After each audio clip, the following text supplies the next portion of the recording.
Welcome to Man Does Tech, where I solve the problems you didn't even know you had. In this video, I will explain how to adjust Honda CRV headlights. First, park your CRV on a level surface, about 25 feet from a wall. Measure the distance precisely.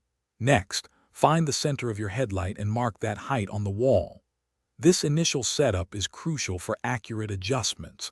It ensures you have a consistent reference point for both vertical and horizontal alignment.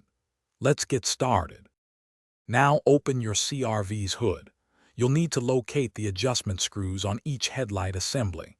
Typically, there are 2 screws per headlight. One screw is for vertical adjustment, moving the beam up or down. The other screw handles horizontal adjustment, shifting the beam left or right. Knowing which screw does what is key to a successful adjustment. Take a moment to identify them. Hey everyone, if you're finding this video helpful, please hit that like button and subscribe to the channel for more useful content. Quick recommendation: staying hydrated is super important, especially when you're working on your car. Check out the Oala water bottle. It's fantastic for keeping your drinks cold. You can find a link to it and other great deals in the description. Now, let's get back to the video. Let's tackle vertical adjustment first. Using a Phillips head screwdriver, turn the appropriate screw to move the headlight beam up or down. You want the top of the low beam's sharp cutoff line to align with the horizontal mark you made on the wall. Make small, precise turns.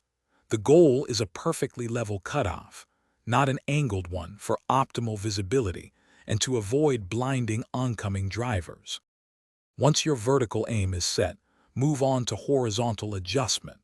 Turn the other screw to shift the beam left or right. The brightest part of your low beam pattern should be centered directly in front of your CRV. Take your time to get this right. After adjusting one headlight, repeat the entire process for the other side, ensuring both beams are symmetrical and properly aligned for safe driving. Thanks for watching. If you found this helpful, don't forget to like and subscribe.